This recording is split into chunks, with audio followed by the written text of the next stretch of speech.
क्या कभी कर्ण ने द्वारिका पर आक्रमण किया था? क्या हुआ जब कर्ण द्वारिका को जीतने के लिए निकल पड़ा था? कर्ण को रोकने के लिए कृष्ण और बलराम ने क्या किया था?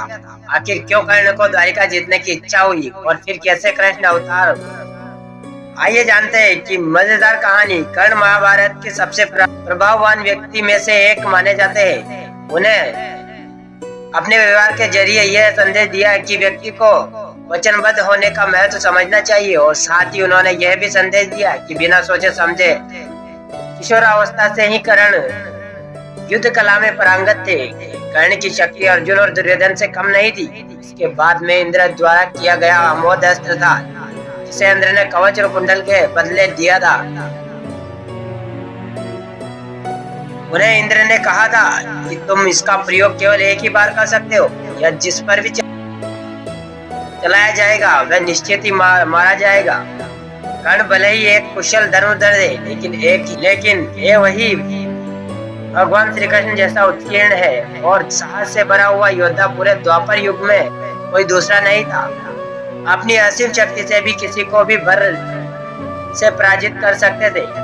लेकिन एक समय ऐसा आया था जब कर्ण ने द्वारिका नगरी पर आक्रमण कर दिया। यह बात तब की है जब कर्ण वन में विहार कर रहे थे।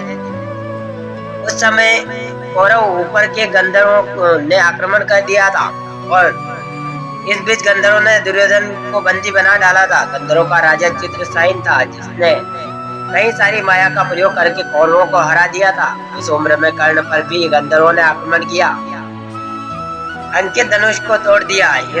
इस वजह से कर्ण युद्ध से पीछे हट गए। इस समय कर्ण ने अपने दिव्य धनुष का प्रयोग नहीं किया था। कर्ण ने केवल जिंदगी में एक ही बार उसका प्रयोग किया था और वो समय था महाभारत के युद्ध में 17वां दिन में, जब अर्जुन के साथ कर्ण ने युद्ध किया था। हालांकि इस युद्ध में कर्ण ने दिव्य धनुष से नहीं प्रयोग किया था और इसी वजह से गंधर्वों से हार गए थे।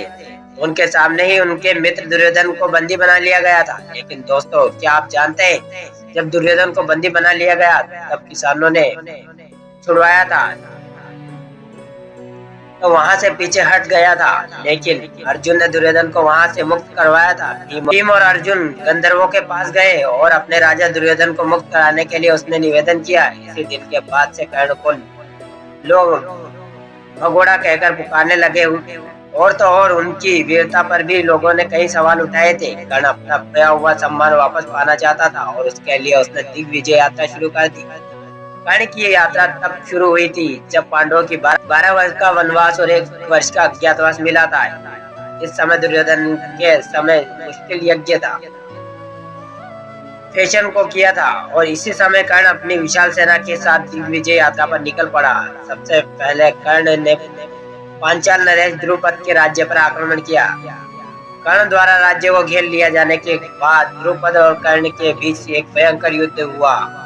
इस युद्ध में कर्ण की विजय हुई और द्रुपद का राज्य हस्तिनापुर के अधीन हो गया। महाभारत काल में एक राजा हुआ करता था जिसका नाम था भागते, जो कि ज्योतिषपुर का पराक्रमी राजा था। वैसे तो भगदत्त है बुजुर्ग योद्धा था, लेकिन फिर भी उनसे कोई युद्ध करने की सोचता तक नहीं था। उनकी वजह थी उन्हें युद्ध न तो हरा पाना और न ही उनकी। भगदत्त नरकासुर का पुत्र था। नरकासुर के पास भगवान विष्णु का वैष्णवास्त्र था और यह अस्त्र उनसे अपने पुत्र भगदत्त को दिया था। वैष्णवास्त्र को किसी अस्त्र से रोका नहीं जा सकता था, लेकिन कर्ण जब दिग्विजय यात्रा पर निकला तो उसने भगदत्त को भी पराजित कर दिया। कर्ण भगदत्त के राज्य पर आक्रमण किया और जब दोनों के बीच युद्ध हुआ तो कर्ण विजयी हुए और इस तरह भगदत्त को परास्त करके कर्ण एक वीर योद्धा भी कहलाए। जिसके बाद कर्ण ने मगध और छेदी पर विजय हासिल की थी और ऐसी ही सारी दिशाओं में कर्ण की विजय यात्रा चलती गई और उसने सारे राज्य को अपने अधीन कर लिया था। अंत में कर्ण अपनी सेना को लेकर द्वारिका नगरी जा पहुंचा। देवराज इंद्र के पुत्र है। अर्जुन और कर्ण एक दूसरे के तगड़े शत्रु थे, इसलिए निर्णय किया गया कि कर्ण की दिग्विजय यात्रा का संदेश बलराम को दे दिया गया। बलराम ने बताया कि कर्ण अपनी दिग्विजय यात्रा पर निकला है और ऐसे में उनके एक एक करके सारे राज्य को जीत लिया है। तब उनकी नजर हमारी द्वारिका पर भी है और वो जल्दी ही आप भी आएगा। इंद्र की बात सुनकर बलराम जी ने कहा, यादव कभी हस्तिनापुर की अधीनता स्वीकार नहीं करेंगे, भले ही वो उनकी मित्रता स्वीकार कर सकते हैं। अगर कर्ण अपनी सेना के साथ, यह आदत उनकी सेना के साथ साथ है। कर्ण को भी उनकी दिग्विजयता में मिली। जितना भी विजय उनके साथ साथ गण को भी पराजित कर दिया जाएगा। बलराम कृष्ण के पास जाकर उन्हें एक सारी बात बताने लगे। बलराम ने कृष्ण से कहा कि वह युद्ध की शुरुआत करेगा। कृष्ण ने जब बलराम को क्रोध से भरा देखा तो उन्होंने उन्हें शांत होने के लिए कहा। कृष्ण ने बलराम को समझाते हुए कहा, जब तक हमें कर्ण की मंशा को नहीं समझ लेते उनसे युद्ध नहीं करना चाहिए। करुणा सभी योद्धाओं से अलग और वीर ही साथ ही बहुत विनम्र भी, इसलिए उनके साथ युद्ध करने से पहले उनसे बात करनी चाहिए। बलराम का गुस्सा भी शांत नहीं हुआ।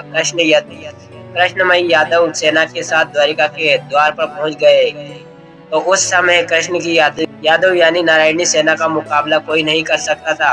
कर्ण जब सेना के साथ द्वार पर पहुंचे तो उनके कृष्ण और बलराम दोनों को प्रणाम किया। बलराम ने कर्ण को युद्ध करने की चुनौती दी। कर्ण के सामने युद्ध कृष्ण और बलराम खड़े थे और यह देखकर दोनों तरफ की सेना चिंता में पड़ गई कि अब क्या होगा। कर्ण धनुष की प्रति को खींचा और कृष्ण और बलराम की तरफ एक बाण चला दिया। ये बाण देखते दो बड़ी बड़ी मालाओं में बदल गए जो सीधे दोनों की गरिमा पर गिर गए। कर्ण की विनम्रता को देखकर आए बलराम का गुस्सा एकदम ठंडा हो गया। कर्ण को देखने लगे और उन्हें हैरान देखकर कर्ण ने उनसे कहा, वो मैं तो हस्तिनापुर में दिग्विजय यात्रा पर निकला हूँ और मैंने चारों दिशाओं के सभी राजाओं को जीत लिया है, लेकिन मैं आपसे और कृष्ण से युद्ध करके कैसे जीत सकता हूँ? आज तक है कौन आप दोनों से जीत पाया है? और यहाँ द्वारिका को जीतने की वंशा से नहीं बल्कि संधि करने आया हूँ। आप हस्तिनापुर की मित्रता को स्वीकार करें। की बात सुनकर बलराम अति प्रसन्न हुए। उन्होंने कहा, तुम्हारी विनम्रता से मुझे बहुत ही प्रसन्नता हुई है। आज तक मैंने बहुत से पराक्रमी योद्धा देखे हैं, लेकिन उसके अंदर विनम्रता नहीं थी। आज तुम्हें देखकर मैं धन्य हो गया हूँ। तुमसे समस्त राज्यों को जीतने की घोषणा करने के बाद भी जो विनम्रता बनाए रखी है उसने मेरा हृदय जीत लिया है। बलराम ने हस्तिनापुर की मित्रता को स्वीकार कर लिया। उसके बाद श्री कृष्ण और बलराम ने श्री कृष्ण को द्वारिका से आमंत्रित किया, जहाँ कर्ण और उनकी पूरी सेना को भोजन करवाया गया। कर्ण भले ही समस्त राज्य के अधीन करने का उद्देश्य से दिग्विजय यात्रा पर निकले थे, उन्हें पहले से भली भांति ज्ञान था। द्वारिका को जीतना उनके बस की बात नहीं है, क्योंकि वहाँ स्वयं शेषनाग और विष्णु अवतार मौजूद है। वहाँ एक आम मनुष्य तो क्या, देवता भी आक्रमण नहीं कर सकते। तो साथियों, ये थी आज की वीडियो। आई होप आपको पसंद आएगी। पसंद आए तो हमारे चैनल को सब्सक्राइब कर वीडियो को लाइक कर दीजिएगा और कमेंट सेक्शन में अपनी राय जरूर दीजिएगा। चलिए साथियों, मिलते हैं किसी नई कहानी के साथ, नए टॉपिक के साथ। तब तक के लिए धन्यवाद।